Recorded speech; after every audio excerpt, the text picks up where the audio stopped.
Maraming salamat sa ating Secretary to the Mayor at 10 ng aking mga kasamahan sa punong Ejecutibo, sa ating District Director General Guzman and the members of the Manila Police District, the men and women, officers, to our fellow co-workers in the national government, sa ating mga konsihal na nandito, na pinamumunuan ng ating Vice Mayor Chief Atiesa, and our Majority Floor Leader Monyo Bangko, at sa lahat ng manggagawa, lingkod bayan ng pamahalang lungsod ng Maynila.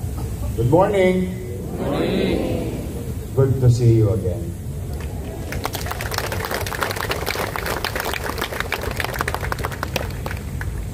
Loobin nawa ng Diyos, this is our first of 468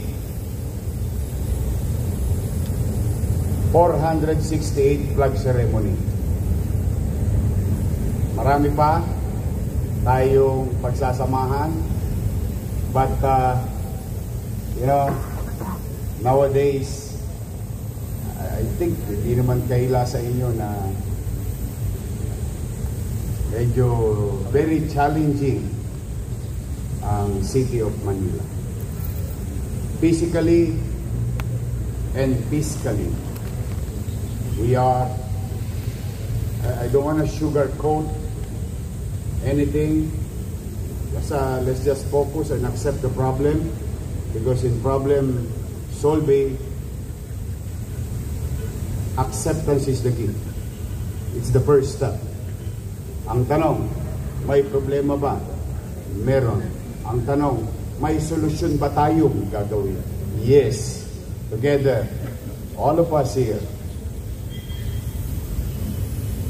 may halaga ang bawat isa sa inyo. Saan mang ahensya, bureau, departamento kayo napapabilang. Hindi kayo nailagay dyan nang wala lang. Kayo'y kinilala, kinuha ng pamahalang lungsod upang maging bahagi ng pamahalaan na paglingkuran ang ating mga kababayan. Yang angking galing ninyo, talino, I hope I'm not asking too much. Please do some extra steps. We really need to catch up. Back to zero tayo. But, if there is one good thing about the situation, sanay ako nang wala. So, I know how to start with nothing. And I know how to begin. And I hope samahan ninyo ako magsimula na maibigay natin sa ating mga kababayan dito sa lungsod ang malinis, maaliwalas at panatag na pamumuhay. Wala ko ibang hiling sa inyo, kundi galingan nyo lang. O now, in return, and let this be put it on record, binabalik ko yung dating polisiya ko na sinimulan ko na dati. Kaya lamang binago-bago dahil mas lamang ang malapit sa kusina sa mga nagdaang panahon. Now, to all of you here listening, and please send this to our fellow workers. Mag-apply kayo ng promotion. Based on merit ang promotion natin muli sa lungsod ng Maynila. Marami sa inyo dyan, alam ko natapakan ang paa ninyo. Minsan nga nagugulat kayo bigla na lang pumasok sa opisina, yung bagong appointment mas mataas pa kaysa sa iyo. Tama. Opo, alam naman natin yan. Sabi ko nga sa inyo, in problem solving, you accept the problem, then we introduce solution.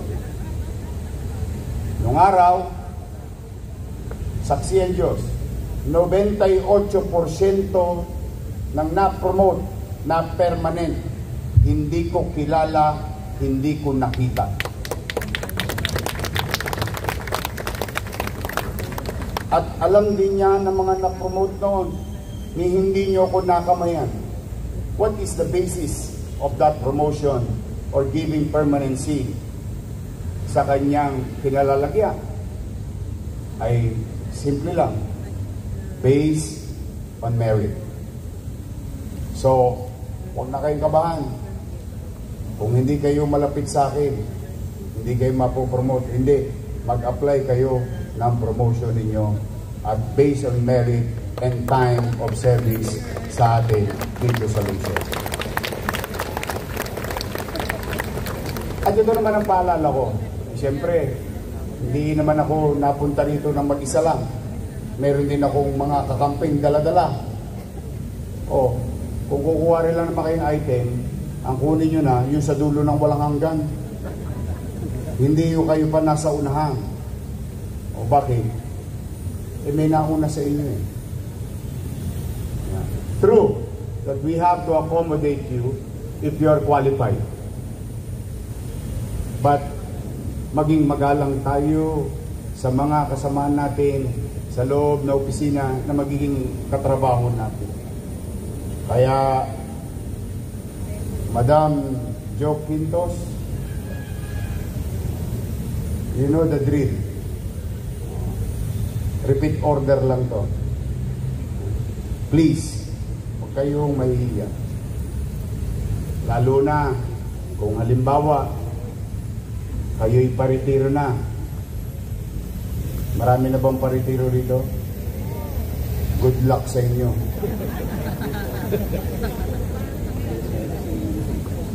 Kailangan kong bayaran ulit yung 200 million na utang ng GSIS. Kawawa naman ng mga magre-retiro. But na-resolve ako naman na yan dati. O halimbawa kayo magre-retiro, meron kayong anak na qualified sa gobyerno, we will make priority of your family.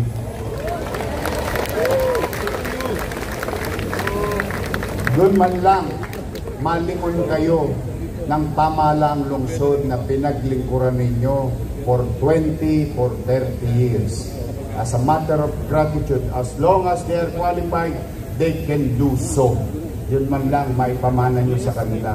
Sa mga oras at araw at gabi ng pagpupuyat, pagsusobra ng oras ng pagkatrabaho ninyo, sakripisyo nyo sa trabaho sa gobyerno ng Maynila para sa ating mga nasasakupan, doon man lang masuklian kayo ng pamahalang lungsod ng Maynila. Sa MTPB, nako, magtino kayo. Siguro naman narinig na ng direktor ninyo na si Dennis Biaye. Ang traffic enforcement is traffic assistance. Hindi violation lagi ang hinahanap natin. Anyway, may huli o wala, may sweldo. Lang naman kailan. Opo, buti na sa umpisa pa lang, malaman nyo na. Sabi, di ba? Ang nagsasabi ng tapat, nagsasama ng hindi ko alam kung aabot ang sweldo ninyo sa katapusan. Yes. That's how we are ruined. But don't worry. Katulad ng sinabi ko kay Jazz, sabi ko, Jazz, basta tayo empleyado muna bago kontraktor. she knows it naman from the beginning. And the good thing about Jas, pro-employee rin si Gas. So, lahat ng bimpo, pipigayin ko. Makasweldo lang tayo sa katapusan. Para na tayo ngayon. Minimum age earner, hand to mouth. May kita, may chicha. Ganun po ang sitwasyon natin. But don't worry, I don't want to ruin your week. I'm just trying to, state the facts that we are really in a fiscal ICU. To our people in Manila. So ulitin ko ha, ang gusto kong makita, permanent. Madam Jo, Consiel Jo, ayaw ko mapopromote dala ng tagadala lang ng bag ni ma'am. May direktor. So, let's give merit and credit to those people who deserves to be promoted. Ngayon, sa ating bisita, may mga bisita tayo rito, may magdo-donate ng 2 motor. Mabasa sana kayo ng ulan, nang dumami pa kayo. Magandang Lunes, umpisa na ng pagbubukas. But now I'm going to address the people of Manila here. And let me take this opportunity to address our citizens. I assume 12:01 last Monday, facing chaotic filth like Smoky Mountain in most of our avenues and boulevards in the city. Hindi pa kasama dyan yung mga basura sa kanto ng iskinita at bahay ninyo. And timing, nawala naman yung 2 kontratista. Now, let us not put blame to one another. Hindi rin sila biniyaran, hindi na rin nila kaya. That's the truth of the matter. And the thing stops there. We move on. We assume, and it became a crisis, at maraming pwedeng magkasakit ng mga kababayan natin. So at 2 o'clock, immediately after 12:01, the same day,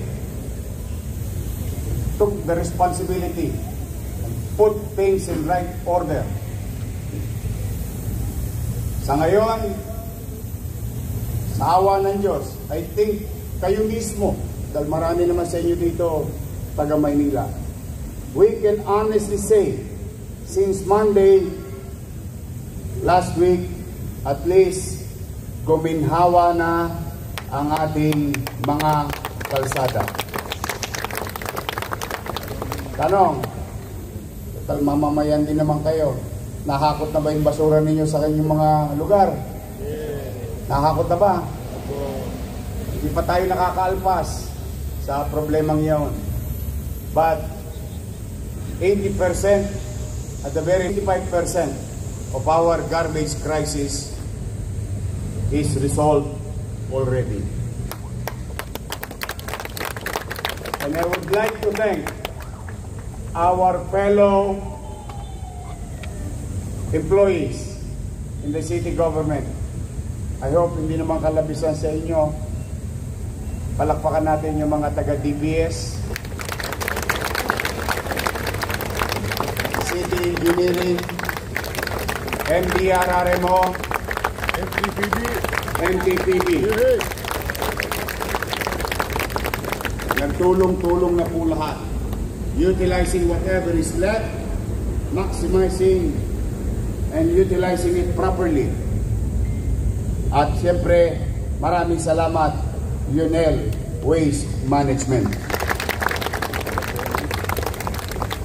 I hope to the next leaders of this city, always be reminded of our history. In 1992,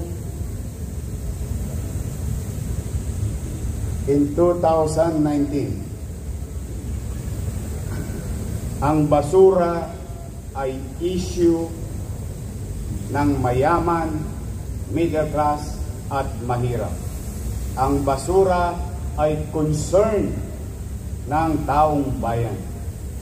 Kaya naman, at least kayo na mga mamamayan dito at mga mamamayan nanonood, in a matter of few days, I think magno-normalize na ang koleksyon ng basura sa lungsod ng Maynila.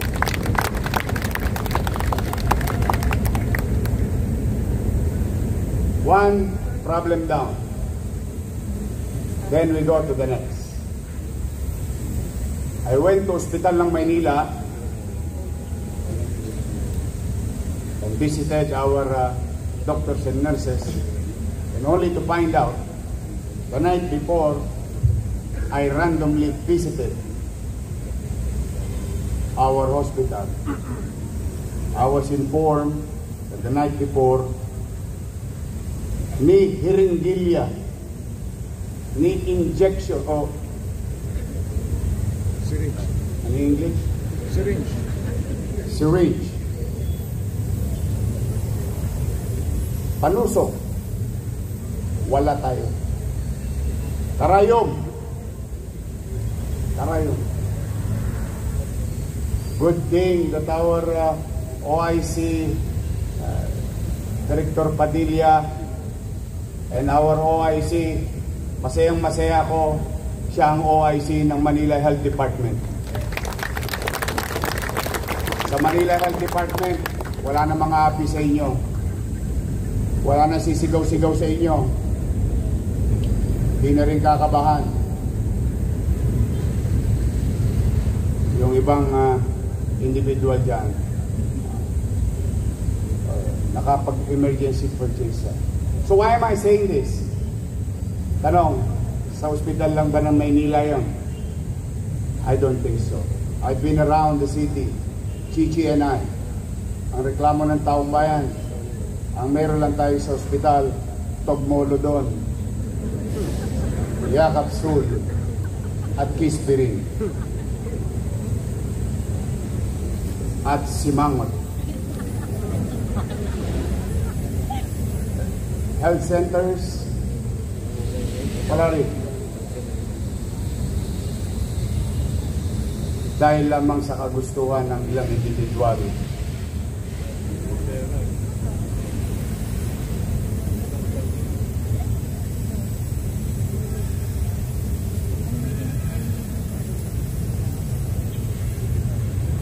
Dahil lamang sa kagustuhan ng ilang individual na pagnasahan ang kaban ng bayan, na sakripisyo ng ating mga kababayan. But those are the things of the past. This week, despite of that amount, or what you call commercial obligation to our suppliers who pulled out already last September, but nobody told you, who pulled out already last February, but nobody told you, because they cannot take such recurrence of obligation, unfulfilled obligation of our city. Now, isang may babaon ninyo sa inyong mga mahal sa buhay. This week, we will move heaven and earth. We will acquire medicine with money or nothing. We will do our best to the people of Manila, to the doctors who are serving them, to the nurses, to our BHW. We will find ways. We will find a way this week, and I will update you.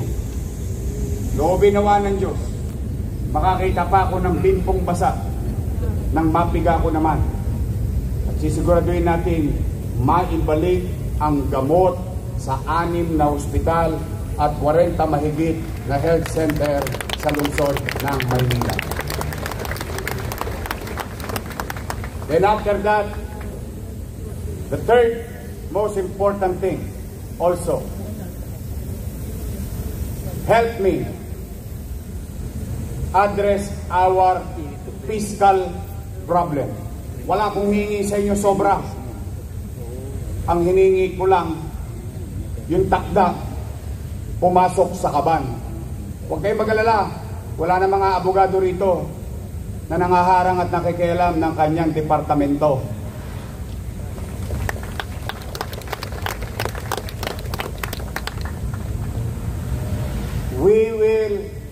You will operate as a department, not being run by 1, 2, or 3 person higher than you. Wala nang ganon. Kaya kailangan ko ng tulong ninyo. Trying to be honest and straightforward. We need to cure, we need to heal the city finances. At wala, again, uulitin ko, wala akong hihinging sobra. Ipasok nyo lang yung piso sa piso. Cuentas claras. Wala na. And we need to do it fast. Kasi kung hindi, malamang sa 30, wala kayong sweldo. Yes, it may sound like a joke, but what if, just what if, walang pumasok? Kasi wala talagang lamang, hindi aabot na ang natitira. Hindi na. So kaya, mga kapwa ko empleyado, pwede ba makisuyo sa inyo? Tutulungan niyo ba ako? Tutulungan niyo ako? Saan ba dito ang assessment? Tutulungan niyo ako? Wala na yung mga siga. Wala na. Maniwala kayo. Wala na mga happy sa inyo. Isa lang ang boss. Lagi, isa lang ang boss ng opisina. Hindi maraming boss. Kaya pag may nakailam sa inyo dyan, halimbawa, city administrator, secretary to the mayor, sabihin nyo sa akin, tapos na yung mga panahon ng pang-aabuso ng city administrator o secretary to the mayor sa inyong opisina. Wala na. Sino dito sa zoning? Wala na rin. Mag-iingat kayo. Binabantayan ko kayo. Pinangako ko yan sa isang matanda. 50 square meter. Nag-a-apply na zoning. Hinahataw ng empleyado. Nangutang sa Pag-ibig ng 600,000 yung kanyang anak.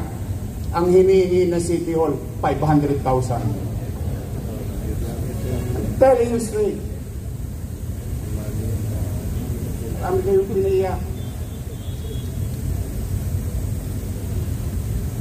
Gusto ko bangon natin ang puri natin. This is your chance. Do it with me. Let's do this not for me, but for the people of Manila. They deserve better things from their government. At mag-iingat kayo. Sanay akong bumibisita hanggang madaling araw. Magkape na kayo. Totoo po. Gusto ko first natin to, nilalatag ko na kagad yung mga gagawin natin sa mga susunod. Kikilalanin natin na magaling. Ang nangabuso naman, papanagutin ko. Kaya po sa inyo, mga kapwa empleyado, help me. Help me. Even the city council, yung nababalitaan ninyo nung araw, na siksik-lig-lig ang mga konsehal, no. I will not tolerate that. They know it already. Nakiusap na ako sa kanila. Sa mga GEO na nandito, kinakabahan. Yung mga Jeyong kinakabahan. Huwag na kayong kabahan. Kung kayo ay talagang pumapasok sa opisina, kung kayo ay talagang nandoon sa opisinang yon, irirenew kayo ng lungsod ng Maynila. Sabihin nyo na yan sa kapatid nyo, kaanak nyo. Ang hindi ko irirenew yung JO, yung naga-house to house na JO. Primo, ikaw papasok sa trabaho, sasabak sa bagyo, baha, and so on and so forth.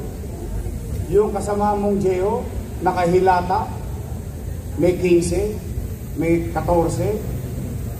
I mean, that's unfair.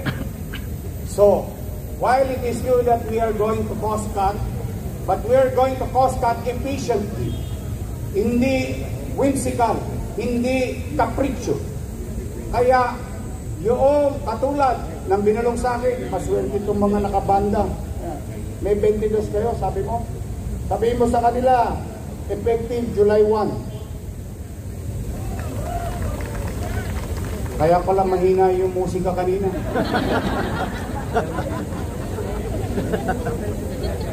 Kulang-kulang na. Nakakaawa naman. Hindi, kumanatag kayo. Walang politika rito. Warm bodies, functioning, being utilized by the city and your offices. You tell them, your department head will know this later on.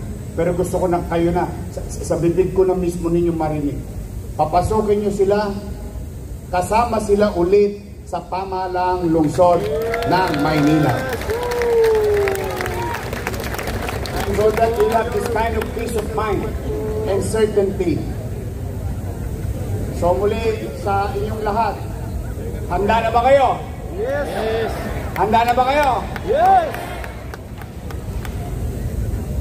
Ngayon, magbobotohan tayo.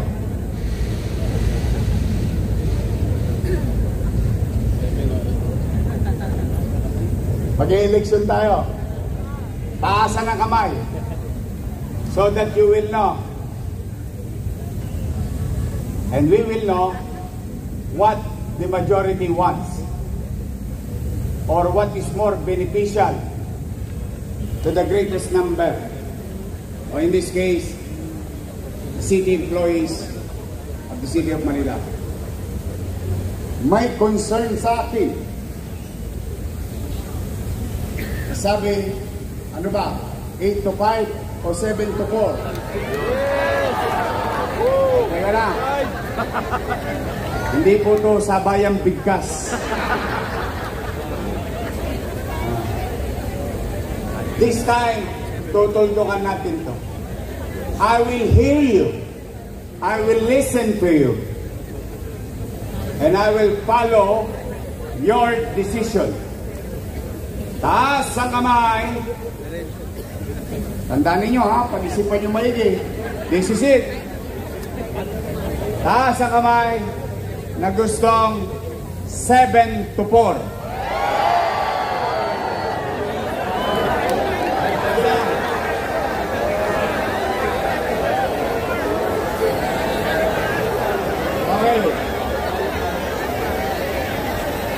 Okay. Okay. Bigyan naman natin ng chance yung bandang wakali. Taas ang kamay ng gusto 8 to 5.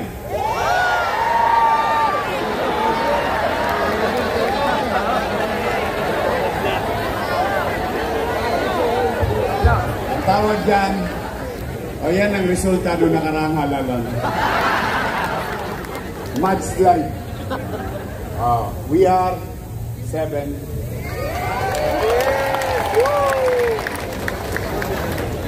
Remember, Tama-tama, tagulan na. it is your will. It is your request. It is your voice. Now you have a city government who listens to you. Okay? So 7 to 4. Oy, mga department head saka bureau, walang 7 to 4 sa akin. Broken hours po kami. Sa totoo lang, 7 siguro nakaka 30 hours pa lang ako na total na tulog since Monday. But that's the least of your problem. So, 7 to 4. We're okay? I love you.